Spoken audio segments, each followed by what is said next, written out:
రోజుల్లో ఎవరైనా అసలు జేబుల్లో డబ్బులు పెట్టుకుంటున్నారా? అందరూ ఆన్లైన్ చెల్లింపులే చేస్తున్నారు. ఈ మేరకు కేంద్రమే చెప్పింది డిజిటల్ ఇండియా అంది. నగదు చెల్లింపులొద్దు, డిజిటల్లోనే చేయండి అంటూ అదే ముద్దంటూ తెగ ప్రోత్సహించింది కేంద్రం. తీరా వాటికి అలవాటు పడిన తర్వాత ఇప్పుడు వడ్డింపు మొదలెడుతోంది.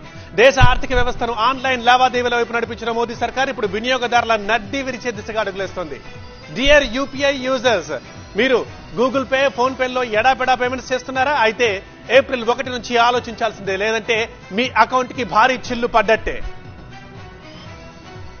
ఊళ్ళో కిరాణా కొట్టు దగ్గర నుంచి సిటీలోని షాపింగ్ మాల్స్ దాకా ఎక్కడ చూసినా ఆన్లైన్ పేమెంట్సే.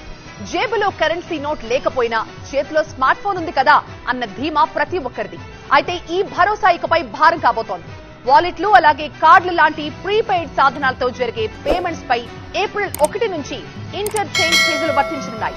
యూపీఐ లావాదేవీలను పర్యవేక్షిస్తున్న National Payments Corporation of India latest circular ప్రకారం 2000 ఆపై లావాదేవీలపై ఆన్లైన్ వ్యాపారులు, పెద్ద వ్యాపారులతో పాటుగా ఆఫ్లైన్ చిరు వ్యాపారులకి 1.1% ఇంటర్చేంజ్ ఫీజులు పడబోతున్నాయి. ఇంటర్చేంజ్ ఫీజులంటే క్రెడిట్, డెబిట్ కార్డు చెల్లింపులు జరిగినప్పుడు బ్యాంకుకు వ్యాపారి చెల్లించే ఫీజు. పేమెంట్ ప్రాసెసింగ్ ఖర్చుల కింద బ్యాంకులు వసూలు చేస్తాయి. కస్టమర్ వినియోగించే కార్డు ఆధారంగా కూడా ఛార్జీల్లో తేడాలుంటాయి. మొదటి 6 నెలల్లో ఛార్జీలను ఎన్పీసీఐ సమీక్షించి మళ్లీ ఒక నిర్ణయం తీసుకోనుంది. ప్రస్తుతానికి యూపీఐ లావాదేవీలపై ఎలాంటి ఛార్జీలు లేవు. అయితే ఏప్రిల్ 1 నుంచి ఒక్కో లావాదేవీపై వ్యాపారులు 15 రూపాయలు చెల్లించాల్సిన పరిస్థితి. అయితే ఆ భారాన్ని వినియోగదారులపై మోపే అవకాశాలున్నాయి. దీంతో ప్రతి వస్తూత్పత్తి, సేవల ధర శనివారం నుంచి పెరిగే ఛాన్సెస్ ఉన్నాయి. ప్రీపెయిడ్ సాధనాలను జారీ చేసే సంస్థలు లావాదేవీల ప్రక్రియలో బ్యాంకులకు 15 బేసిస్ పాయింట్ల మేర చెల్లింపులు జరపాల్సి ఉంటుందని సర్క్యులర్ లో ఎన్పీసీఐ పేర్కొంది. దీంతో కార్డు వినియోగదారులపై, అందులో క్రెడిట్ కార్డు యూజర్లపై హిడెన్ ఛార్జీలు పెరగబోతున్నాయి. పెద్ద నోట్ల రద్దు దగ్గర నుంచి క్యాష్ వద్దు, ఆన్లైన్ చెల్లింపులే ముద్దు అంటూ ప్రోత్సహించిన కేంద్రం ఇప్పుడు పన్నులతో అదనపు ఆదాయాన్ని రాబట్టేందుకు సిద్ధమైంది. ఈ నిర్ణయంపై యూపీఐ యూజర్లు ఆగ్రహం వ్యక్తం చేస్తున్నారు. మరోవైపు ఏప్రిల్ 1 నుంచి కొత్త ఆర్థిక సంవత్సరంలోకి అడుగు పెడుతున్నాం. దీంతో కొన్ని వస్తువుల ధరల్లో కూడా మార్పులు రాబోతున్నాయి. 2023-24 బడ్జెట్ లో ఇంపోర్ట్ డ్యూటీ, ట్యాక్స్ స్లాబుల్లో కేంద్రం కొన్ని మార్పులు చేసింది. దేశీయ తయారీని ప్రోత్సహించాలని నిర్ణయం తీసుకుంది. దీంతో కొన్ని వస్తువుల ధరలు పెరగబోతున్నాయి, మరికొన్ని తగ్గనున్నాయి.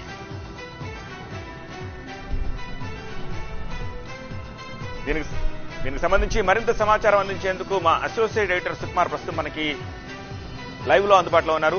సుకుమార్, ఏమిటి ఈ ధరలో మార్పులు చేర్పుల్లో ప్రతిపక్షాలు ఎజిటేషన్స్ చేసే అవకాశం ఏమైనా కనిపిస్తుందా? సో కేంద్రం ఏమైనా దిగొస్తుందా? ఇప్పుడు ఫిక్స్ చేసిన రేట్లనే కొనసాగించే ఛాన్సెస్ కనిపిస్తున్నాయా? సత్య, ముఖ్యంగా మనకి ఎక్స్పోర్ట్స్ అండ్ ఇంపోర్ట్స్ కి సంబంధించి గతంలో అంటే దాదాపు 2-3 సంవత్సరాల ముందు నుంచి కూడా ఒక ప్రణాళికాబద్ధంగా ఈ ట్యాక్స్ స్లాబ్స్ లో మార్పులు తీసుకురావాల్సిన పరిస్థితి ఉందని చెప్పి వైట్ పేపర్స్ కూడా రిలీజ్ చేయడం జరిగింది. కాకపోతే ఎప్పుడైతే మనకి కోవిడ్ ఇంపాక్ట్ వచ్చిందో, కోవిడ్ ఇంపాక్ట్ తర్వాత చాలా వరకు ట్యాక్సుల విషయంలో, ఎస్పెషలీ జీఎస్టీ కౌన్సిల్ తీసుకునే నిర్ణయాల విషయాల్లో కానీ ఇలాంటి వాటిల్లో ఎక్కువ వ్యతిరేకత రావడం జరిగింది. దీనివల్ల అంటే అనివార్యం అని అటు కేంద్ర ప్రభుత్వం చెప్తున్నప్పటికీ కూడా ప్రతిపక్షాలు, అదేవిధంగా సామాన్యులకి ఇది ఎక్కువగా మనం ఇంపోర్ట్స్ మీద డిపెండ్ అయినాం కాబట్టి ఇంపాక్ట్ ఎక్కువగా జేబులు ఖాళీ చేసే పరిస్థితి మనకు కనిపిస్తుంది. అది ఒక ఎత్తు అయితే, కొత్తగా మనకి యూపీఐ ట్రాన్సాక్షన్స్ కి సంబంధించి అంటే డిమానిటైజేషన్ తర్వాత అసలు బ్లాక్ మనీని కట్టడి చేయడానికి కేంద్ర ప్రభుత్వం తీసుకున్న నిర్ణయంగా ప్రొజెక్ట్ చేసినప్పటికీ కూడా ప్రతి ఒక్కరూ జేబులో ఒకప్పుడు కార్డ్స్ పెట్టుకుని వెళ్లి ఏదైనా షాప్ లో ట్రాన్సాక్షన్ చేయాలి అని అంటే 2%, 2.5% ఎక్కువ అవుతుందని చెప్పి ఆ వ్యాపారస్తులు కూడా క్యాష్ తీసుకోవడానికి ఎక్కువగా ఇంట్రెస్ట్ చూపించేవాళ్ళు. సేమ్ పరిస్థితి ఈ రోజు యూపీఐ ట్రాన్సాక్షన్స్ కూడా వస్తుందని మనం అనుకోవాలి. ఎందుకంటే ఏప్రిల్ 1వ తారీఖు నుండి సూపర్ మార్కెట్ కి వెళ్లినా, ఏదైనా వ్యాలెట్లు రీఛార్జ్ చేసుకున్నా, దాని ద్వారా మనం ప్రీపెయిడ్ సిమ్ కార్డ్స్ కావచ్చు, లేకపోతే రీఛార్జెస్ కావచ్చు, ఏం చేసినా కూడా ట్రాన్సాక్షన్ ఛార్జెస్ ఉంటాయి.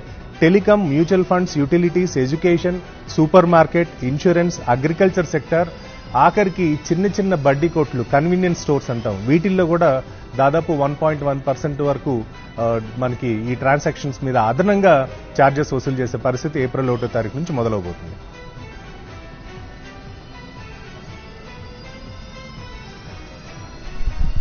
ఆల్రైట్ సుకుమార్, సో అది పరిస్థితి. 1.1% అదనంగా ఇప్పుడు ఛార్జెస్ వసూలు చేసే అవకాశం ఏప్రిల్ 1 నుంచి ఉన్నట్టుగా తెలుస్తోంది. ఇదే అంశానికి సంబంధించి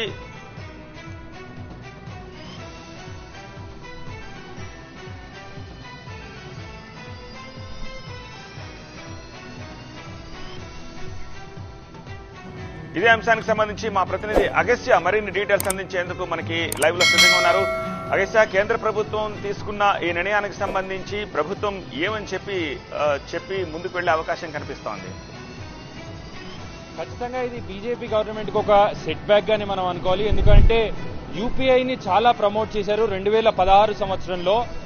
2016 సంవత్సరంలో యూపీఐ ట్రాన్సాక్షన్స్ నెలకు కేవలం 40 కోట్లు మాత్రమే జరిగినాయి. కానీ ఇటీవల 2022 డిసెంబర్లో ఆల్ టైమ్ రికార్డు 10 లక్షల కోట్లు దాటింది. 10 లక్షల కోట్ల రూపాయల మంత్లీ ట్రాన్సాక్షన్స్ ఈ దేశవ్యాప్తంగా మొత్తం యూపీఐల మీద జరుగుతుంది. సో ఈ నేపథ్యంలో ఇప్పుడు అంటే ఈ లాస్ట్ 3 months లో కూడా 10 లక్షలు దాటి ఇంకా కొత్త మైల్ స్టోన్స్ అయితే అది అచీవ్ అయి ఉంటుంది. ఖచ్చితంగా ఇంత పెద్ద ట్రాన్సాక్షన్ జరుగుతున్న యూపీఐకి ఛార్జెస్ వేయడం అనేది ఖచ్చితంగా ఇదొక సెట్ బ్యాక్ అనే చెప్పాలి. బీజేపీ గవర్నమెంట్ కి ఇది ఒక సెట్ బ్యాక్ గా ఉంటుంది. ఎందుకంటే చాలా మంది దీని మీద డిపెండ్ అయిన నేపథ్యంలో ఇది కొంత సెట్ బ్యాక్ అయ్యే అవకాశం అయితే కనిపిస్తోంది.